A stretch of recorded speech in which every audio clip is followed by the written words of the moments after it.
Ayan po guys, ang ating ulam, ginataan pong manok. Ayan.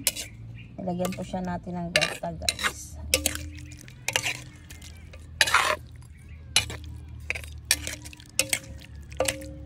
Ayan, sinasasap ng sabaw nito guys. Ayan. Ayan po guys, ready to serve na po to guys. Tara guys, kain po tayo guys.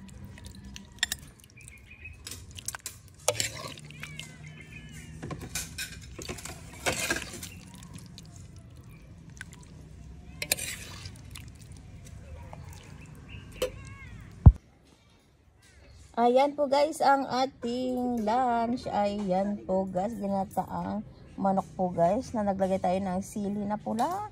Tapos carrot tsaka patatas po guys. Ayan po ang ating lunch. Ayan, tara guys, kain na po tayo. Yummy yummy lunch.